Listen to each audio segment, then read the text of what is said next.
Salut à tous. Bon, je suis désolé, il y aura peut-être un petit peu de vent, une fois de plus. Alors, encore une petite vidéo pour expliquer un questionnement platiste. Alors, il y en a certains qui vont me dire oui, mais bon, arrête de t'en prendre aux platistes, c'est des joyeux imbéciles, ça sert à rien, il y a des choses plus importantes dans la vie, tout ça. Alors, effectivement, oui, il y a des choses plus importantes à faire dans la vie, je suis d'accord. Pour le moment, je me fais un peu chier, donc autant le faire. Et puis, ça va permettre d'expliquer aussi un petit paramètre, un petit phénomène que certains platistes ont soulevé, qui est en soi pas très bête, mais voilà, quand on réfléchit pas trop, ben, on a tendance à se faire baiser par nos sens. Alors, c'est quelque chose qui a été qui a été soulevé par Valdec, qui a dit que en plantant un gnomon dans le sol, un gnomon c'est un bâton qui est planté à la verticale d'un lieu, on observe une ombre quand le soleil brille, évidemment, ce qui n'est pas encore le cas, mais qui ne va pas tarder. Et que cette ombre, si on l'observe, eh bien, elle ne se déplace pas, elle ne pivote pas autour de la base du gnomon d'un angle de 15 degrés par heure. Voilà. Parce que la Terre tourne sur elle-même de 15 degrés par heure, selon les textes officiels. Alors, c'est vrai, ça dépend seulement du lieu. Et ça, c'est quelque chose qu'on avait déjà expliqué, enfin que j'avais déjà expliqué, par exemple, avec la vitesse de déplacement de l'ombre de la Lune à la surface de la Terre, qui est variable. Euh, Vous savez, quand la Lune projette son ombre sur la Terre au cours d'une éclipse totale, la vitesse de l'ombre de la Lune à la surface de la Terre, elle varie. Elle va accélérer, et puis elle va diminuer à un moment donné, puis elle va réaccélérer après. Et bien, tout ça, c'est dû à la forme de la Terre. La Terre est une sphère, et une ombre projetée sur une sphère, elle va se comporter d'une certaine manière.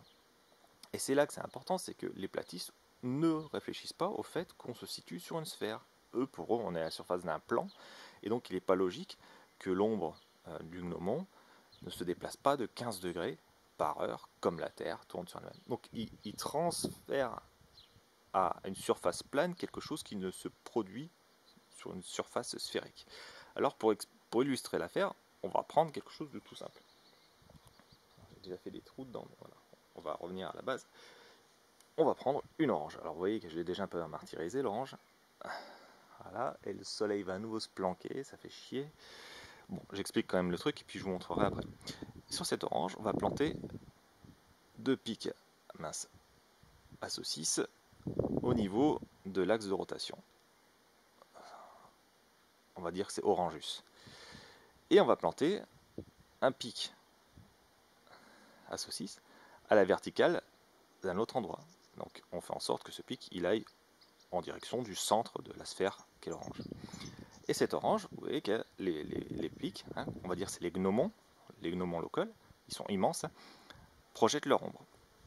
Je profite tant qu'il y a encore un peu de soleil et on va faire pivoter l'orange autour de son axe de rotation. Et vous observez que l'angle que forment les ombres n'est pas identique en fonction de la position de Lune, alors que les rayons du soleil sont parallèles. Et c'est ça qui explique... Ah putain, c'est pas évident à faire tourner parce que ça tourne. Et c'est ça qui explique le fait que l'ombre des gnomons ne se déplace pas de 15 degrés par heure. L'ombre des gnomons est projetée à la surface d'une sphère. On se situe à la surface d'une sphère et ces ombres sont donc projetées à la surface d'une sphère. Les rayons du soleil sont parallèles, mais arrivent parallèlement à la surface d'une sphère. Donc tous les objets qui sont verticaux à la surface de cette sphère, c'est-à-dire que le bas de l'objet est plus proche du centre de la Terre que le haut de l'objet, hein, quand on prend un gnomon ou un bâton, un immeuble, etc., vont projeter leur ombre à la surface d'une sphère. Bon, putain, ça tombe pile poil parce que les nuages viennent de revenir. Attendez, hop, je vous montre. Voilà, super. Hein. Bon. Voilà. Un globiste explique des choses avec des objets simples. Un platiste ne va pas chercher plus loin.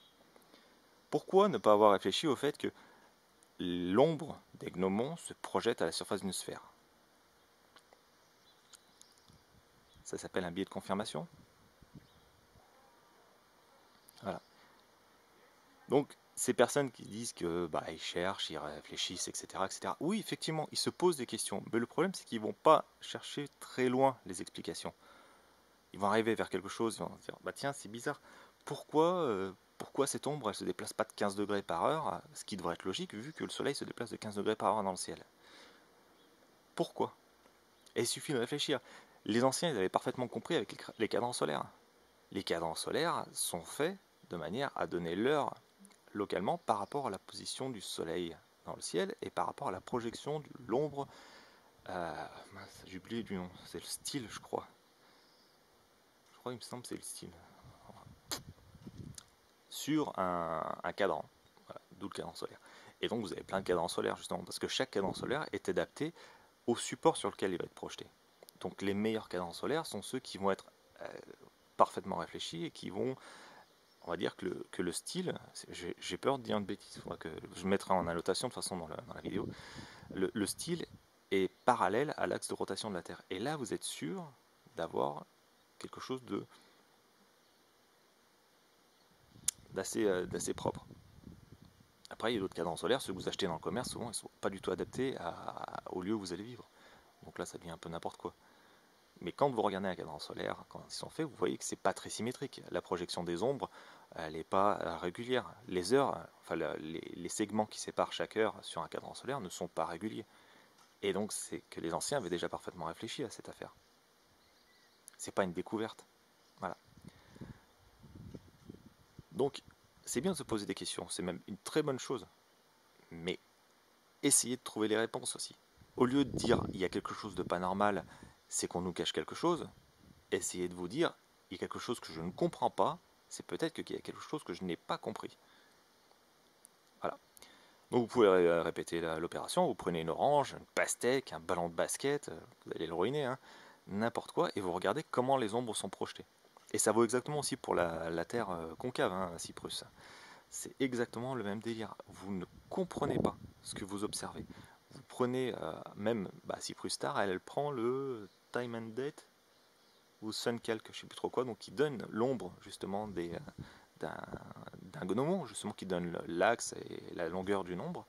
Et justement, ils ne comprennent pas que c'est projeté sur une sphère.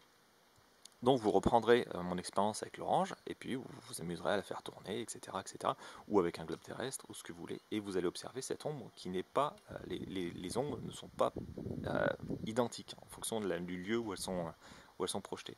Voilà, c'est simplement une question de, je crois on peut parler de référentiel aussi, un référentiel de projection, je pense. Voilà.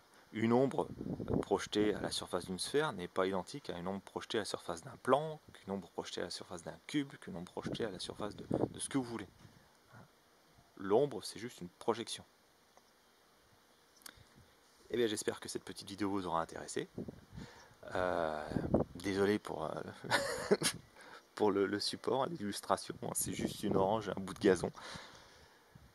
Voilà. Et n'hésitez pas à commenter, à dire bah voilà, t'as fait une erreur, t'as dit quelque chose qui n'était pas très juste, etc., etc. Il n'y a pas de problème, je suis prêt à entendre toutes les critiques. Mais comme je l'ai déjà dit, comme je dis souvent, les critiques où ça va partir dans l'insulte, où ça va partir dans le dénigrement quand on va s'attaquer à ce que je fais dans la vie, hein, je commence à avoir de plus en plus de mal à les supporter. Donc méfiez-vous les mecs, si vous n'argumentez pas par rapport au sujet traité dans la vidéo, vos messages risquent réellement de sauter. Voilà. Allez, à bientôt.